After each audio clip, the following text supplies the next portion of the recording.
বংশের শেষে নবী আলাইহিস সালাতু ওয়াস সালাম বলেন, তবে কিছু মানুষ রয়েছে যাদেরকে আল্লাহ তাআলা এই রাত্রিতেও ক্ষমা করেন না। এর মধ্যে নবীজি বলেন যে লা ইয়ানজুরু ফিহা ইলা মুশরিকিন, আল্লাহ পাক রব্বুল আলামিন এই রাত্রিতে মুশরিকের দিকে তাকান না। তার মানে মুশরিকদেরকে আল্লাহ তাআলা ক্ষমা করেন না। প্রিয় হাজরিন, শিরক অনেক বড় ধরনের একটা গুনাহ। কারণ আল্লাহ পাক রব্বুল আলামিন আমাকে আপনাকে দুনিয়াতে এত সুন্দরভাবে সৃষ্টি করেছেন, এত নিয়ামতের মধ্যে ডুবিয়ে রেখেছেন। সেই আল্লাহ পাক রব্বুল আলামিনের নিয়ামতকে অস্বীকার করে, আল্লাহ পাকের নাফরমানি করে, আল্লাহ পাকের সেজদা না দিয়ে আমি যদি অন্য কাউকে গিয়ে সেজদা দিই, মাজারে সেজদা দেই, আল্লাহ পাকের সাথে অন্য কাউকে যখন অংশীদার সাব্যস্ত করব, আল্লাহ বলেন যে বান্দা জীবনে যত গুনাহ করুক না কেন আমি তার জীবনের সমস্ত গুনাহকে মাফ করে দিব। কিন্তু বান্দা যদি সারা জীবন নেক আমল করে না কেন, যতই সে দুনিয়া ভর্তি নেক কাজ করো, কিন্তু সে যদি এক মুহূর্তের জন্য সে আমার সাথে যদি শিরিক করে, আমি তার সেই শিরিকের গুনাহকে কখনো ক্ষমা করব না। নবীজি বলেন যে এই রাত্রিতে আমি সমস্ত আল্লাহ তাআলা বলেছেন যে এই রাত্রিতে সমস্ত মানুষকে আল্লাহ তাআলা ক্ষমা করে দেন, কিন্তু মুশরিককে আল্লাহ তাআলা এই রাত্রিতে ক্ষমা করেন না। ঠিক তদ্রূপভাবে ওয়ালা ইলা মুশাহিন, ওই ব্যক্তিকে আল্লাহ তাআলা ক্ষমা করেন না যে ব্যক্তি তার অন্তরের মধ্যে হিংসা পোষণ করে।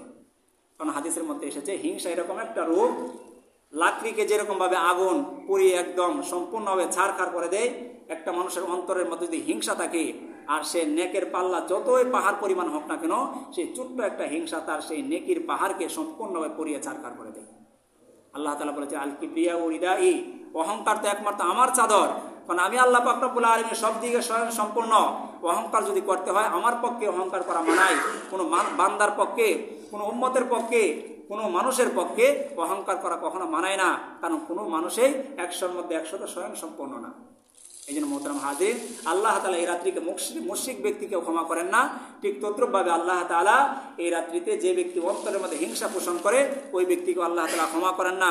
ঠিক তদ্রূপভাবে নবীজি হাদিসের শেষে বলেন ওয়ালা ইলা কাতি রাহিমিন, এবং এই রাত্রিতে আল্লাহ তাআলা ওই ব্যক্তিকেও ক্ষমা করেন না যে রক্তের সম্পর্ককে ছিন্ন করে, রক্তের সম্পর্কের সাথে যে দূরত্ব তৈরি করে। ভাইয়ের সাথে কোনো কারণে ঝগড়া হলো, বাবার সাথে কোনো কারণে ঝগড়া হলো, বোনের সাথে কোনো কারণে ঝগড়া হলো, দেখা যায় যে চিরদিনের জন্য কথা বন্ধ হয়ে যায়, দূরে চলে যায়, সারা জীবনের জন্য কেউ কারোর সাথে কথা বলে না। এই সমস্ত কাজ যারা করবে তাদেরকেও আল্লাহ পাক রব্বুল আলামিন এই লাইলাতুল নিসফি মিন শাবান বা শবে বারাআতের রজনীতে আল্লাহ তাদেরকে ক্ষমা করবেন না। ঠিক তদ্রূপভাবে নবীজি বলেন যে এই রাত্রিতে আরো এক শ্রেণীর রূপ রয়েছে, তাদেরকে আল্লাহ তাআলা ক্ষমা করবেন না। ওয়ালা ইলা মুসবিলিন, এবং ওই সমস্ত লোক যারা টাকনুর নিচে কাপড় পরিধান করে। এটা কিন্তু আমাদের মধ্যে অহরহ। আমরা যারা বিশেষ করে প্যান্ট পরিধান করি, আমাদের প্যান্ট অনেকে জেনে শুনে টাকনুর নিচে পরিধান করি, অনেকে না জেনে টাকনুর নিচে পরিধান করি। অনেক সময় দেখা যায় আমরা যখন নামাজের মধ্যে আসি, নামাজের মধ্যে সেই প্যান্টটাকে বলটি আমরা উপরে ওঠাই। নবী আলাইহিস সালাতু ওয়াস সালাম বলেছেন যারা এই কাজ করবে আল্লাহ পাক রব্বুল আলামিন এই শবে বারাআতের রজনীতে তাদেরকে মাফ করবেন না। এই জন্য মোহতারাম হাজিরিন, যারা আমরা এই কাজটা করে থাকি, এতে করে ডাক্তাররাও বলেন যে যারা এরকম টাকনুর নিচে কাপড় পরিধান করবে, সেটা জুব্বা হোক, সেটা লুঙ্গি হোক, সেটা প্যান্ট হোক, যাই হোক না কেন, পায়জামা হোক, যাই হোক না কেন, শারীরিকভাবে ফিজিক্যালিভাবে তারা দুর্বল হয়ে যায়। আর জাহান্নামের সেই আগুন তো তার সেই গোড়ালিকে স্পর্শ করবে। নবীজি হাদিসের মধ্যে বলেছেন যে কাপড়টা টাকনুর নিচে ঝুলিয়ে মানুষটাকে সেই অংশটাকে জাহান্নামের আগুন পুড়িয়ে দিবে। তাহলে এই হাদিস দ্বারা আমরা বুঝতে পারলাম আল্লাহ তাআলা এই রাত্রিতে সাধারণভাবে সমস্ত মানুষকে ক্ষমা করে দেন, কিন্তু যারা টাকনুর নিচে কাপড় পরিধান করে তাদেরকে আল্লাহ তাআলা ক্ষমা করেন না। ঠিক তদ্রূপভাবে নবীজি বলেন যে এই রাত্রিতে আরেক শ্রেণীর মানুষ রয়েছে, তাদেরকে আল্লাহ তাআলা ক্ষমা করেন না। তারা হলো কারা? ওয়ালা ইলা উকুকিল ওয়ালিদাইন, ওই সমস্ত সন্তানদেরকে আল্লাহ তাআলা এই রাত্রিতে ক্ষমা করেন না যারা মাতা পিতার অবাধ্যতা করে। নাউযুবিল্লাহ। এটাও আমাদের সমাজে অহরহ। সন্তান মাতা পিতার কথা শুনে না। অনেকে এরকম মা বাবার সাথে বিভিন্ন ধরনের বেয়াদবি, বিভিন্ন ধরনের আচার আচরণ করে থাকি, যেগুলো দ্বারা মা বাপ অন্তরের মধ্যে কষ্ট পায়। প্রিয় হাজরিন, মাতা পিতার অবাধ্য করা, মাতা পিতার অবাধ্য হওয়া, মাতা পিতার কথা না শোনা, এটা আল্লাহ পাকের আরশ পর্যন্ত কেঁপে ওঠে। কারণ বাবা যখন আল্লাহ পাকের কাছে হাত তোলে, তখন নবীজি বলেছেন যে সেই আল্লাহ পাকের এবং সেই মায়ের মধ্যে, বাবার মধ্যে কোনো পর্দা থাকে না, সরাসরি আল্লাহ তাআলা সেই দোয়াকে কবুল করে ফেলে। এই জন্য প্রিয় হাজরিন, এই যে এই রাত্রিতে আল্লাহ তাআলা সমস্ত মানুষকে সাধারণভাবে ক্ষমা ঘোষণা করবেন। যদি আপনি যদি মা বাবার সাথে অবাধ্যতা করে থাকি, মা বাবাকে কোনো কষ্ট দিয়ে থাকি, তাহলে আপনার এই রাত্রিতে ক্ষমা নেই। এরকম হতে পারে অনেকের মা বাবা হয়তো দুনিয়া ছেড়ে চলে গিয়েছে, তাদের সাথে আপনি বেয়াদবি করেছিলেন। এখন তাদের জন্য কি করণীয়? নবীজি বলেছেন তাদের জন্য ইসালে সওয়াব করবেন, তাদের জন্য বিভিন্ন দান সাদাকা করবেন, তাদের জন্য বিভিন্নভাবে দোয়া করবেন। তাহলে দেখা যাবে যে তাদের সাথে সেই বেয়াদবি করার কারণে যে গুনাহ হয়েছে সেই গুনাহ থেকে আপনি মুক্তি পেতে পারেন। কারণ আল্লাহ পাক রব্বুল আলামিন মা বাবার সেই অবাধ্যতার কারণে যদি আপনি এই রাত্রি যত ইবাদত করেন না কেন, সারা রাত যত ইবাদত করেন না কেন, আল্লাহ তাআলা আপনার সেই ইবাদতকে কবুল করবেন না।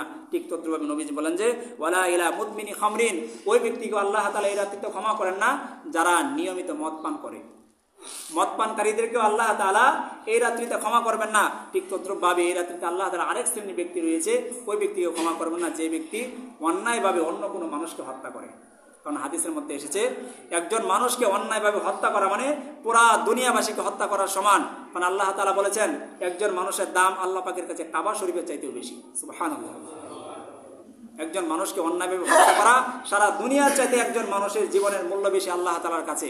এই যে পাপগুলো বললাম, এই যে এতক্ষণ বললাম 6 থেকে 7টা পাপের কথা বললাম, এই পাপগুলো যদি আমাদের মধ্যে থেকে থাকে, যেরকম মা বাবার সাথে অবাধ্যতা যদি আমরা করে থাকি, আজকে জুমার পরেই, আজকে যেহেতু সূর্য ডোবার পর থেকে লাইলাতুল নিসফি মিন শাবান বা শবে বরাতের রজনী শুরু হয়ে যাবে, সেখান থেকে যখন আপনি ইবাদত করতে শুরু করব, আমাদের উচিত এর পূর্বেই মা বাবার সাথে ফোনে কথা বলে তাদের কাছ থেকে দোয়া নেওয়া। তাদের কাছে মাপ চাইতে হয় না। আপনি যখন ফোন দিবেন, ফোন দিয়ে কথা বলার সাথে সাথে মা বাবা বুঝতে পারে কেন আমার সন্তান ফোন দিয়েছে। আপনি আপনার আত্মীয়তার সাথে সম্পর্ক ছিন্ন করেছেন, দীর্ঘদিন ধরে কথা বলেন না, আজকে যদি আপনি হঠাৎ করে ফোন দেন, আপনার বলা লাগবে না যে আমার ভুল হয়ে গেছে, আমাকে মাফ করে দেন। সে বুঝতে পারবে।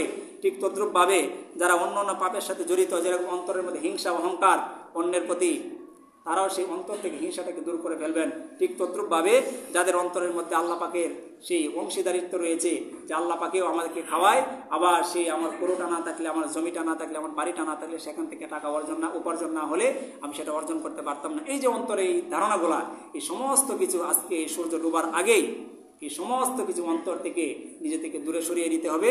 তাহলেই দেখা যাবে যে আপনি সন্ধ্যার পর থেকে নিয়ে একবারে ফজর পর্যন্ত যত ইবাদত করেন প্রত্যেকটি ইবাদতকে আল্লাহ তাআলা কবুল করবেন। তবে আরেকটা বিষয় এখানে জানা হলো, এই রাত্রিতে যৌথভাবে কিছু আমরা ইবাদত করে থাকি, অনেকে নামাজ পড়ে থাকেন যৌথভাবে, অনেকে জিকির করে কোরআন তেলাওয়াত করে থাকেন। এই আমলগুলা যৌথভাবে সবাই মিলে এটা করা সম্পূর্ণভাবে নিষেধ। ইবাদত করবেন একাগ্রতার সাথে। আপনি কিছুক্ষণ সময় কোরআন তেলাওয়াত করলেন, কিছুক্ষণ সময় নামাজ পড়লেন, কিছুক্ষণ সময় কবরস্থানে গিয়ে জিয়ারত করলেন। এই ইবাদতগুলো স্বতন্ত্র হবে, একাকিত্ব হবে, একা একা করতে হবে। যদি যৌথভাবে করে থাকেন এটা সম্পূর্ণভাবে বেদাত হয়ে যাবে, তখন সবের পরিবর্তে গুনাহে পরিণত হবে। এই রাত্রিতে অনেকেই মসজিদের মধ্যে লাইটিং করে থাকে, অনেকে হালুয়া লুটির ব্যবস্থা করে থাকে, অনেকে বিভিন্ন ধরনের, অনেকে গোসল করে থাকে, অনেকে ধারণা থাকে এই রাত্রিতে গোসল করলে বুঝি সমস্ত গুনাহ মাফ হয়ে যাবে। এরকম বিভিন্ন ধরনের কুসংস্কার রয়েছে। এই যে বিষয়গুলো, এই বিষয়গুলো মাথা থেকে ঝেড়ে ফেলতে হবে। ইবাদত করতে হবে একমাত্র একাগ্রতার সহিত আল্লাহ পাককে রাজি খুশি করার জন্য। আপনি সারা রাত যত ইবাদত করবেন, আল্লাহ পাক রব্বুল আলামিন বলেন যে হাত্তা ইয়াতলু আল ফাজর, ফজর পর্যন্ত আল্লাহ তাআলা প্রত্যেকটা ব্যক্তিকে তার প্রয়োজন উল্লেখ করে করে ডাকতে থাকে। আলা মিন মুস্তাগফিরিন ফাগফির লাহু, হে কে রয়েছে আমার বান্দাদের মধ্যে গুনাহ করতে করতে সারা দুনিয়া পরিমাণ গুনাহ করে ফেলেছো, আজকের রাত্রিতে আমার কাছে ক্ষমা চাও, আমি তোমাকে ক্ষমা করে দিব। আলা মিন মুস্তারজিকিন ফারজুকাহু, কার রিজিকের অভাব রয়েছে, কার সংসারের মধ্যে অভাব অনটন রয়েছে, আমার কাছে আজকে রিজিকের চাও, আমি তোমার রিজিকের ব্যবস্থা করে দিব। কার মেয়েটার বিবাহ হচ্ছে না, কার ছেলেটা বিদেশে যেতে পারছে না, প্রত্যেকটা প্রয়োজনের কথা আল্লাহ তাআলা উল্লেখ করে করে একবারে ফজর পর্যন্ত ডাকতে থাকবেন। এই জন্য মোহতারাম হাজির, এই রাত্রিতে এরকম কোনো কুসংস্কার করবো না যার মাধ্যমে আমার আপনাদের সমস্ত ইবাদতগুলোকে আল্লাহ তাআলা বরবাদ করে দেয়। বরং ওলামায়ে কেরাম থেকে জেনে সহি বিষয়টা জেনে সঠিকভাবে আমল করব, তাহলেই দেখা যাবে যে এই লাইলাতুল নিসফি মিন শাবান বা শাবানের মধ্য রজনী বা শবে বরাত যেটা আমরা বলে থাকি সেটা যথার্থভাবে আমরা পালন করতে পারবো। আর আল্লাহ পাক রব্বুল আলামিন উসিল্লায় অবশ্যই হাদিসের মধ্যে নবীজি বলেছেন, সেই কাল মুহূর্তে ছাগলের যে পরিমাণ রোগ রয়েছে, পশম রয়েছে, সেই পশম পরিমাণ মানুষকে ক্ষমা করে দেন, সেই হিসেবে আল্লাহ তাআলা আমাদেরকেও ক্ষমা করে দেবেন ইনশাআল্লাহ। আল্লাহ পাক রব্বুল আলামিন যেন আমাদের সবাইকে এই শবে বরাতের মাহাত্ম্য এবং গুরুত্ব জানার তৌফিক দান করেন এবং সঠিকভাবে যেন আমল করার তৌফিক দান করেন। সকলেই বলে আমিন। যারা সুন্নাত কিনা যারা সুন্নাত করেন।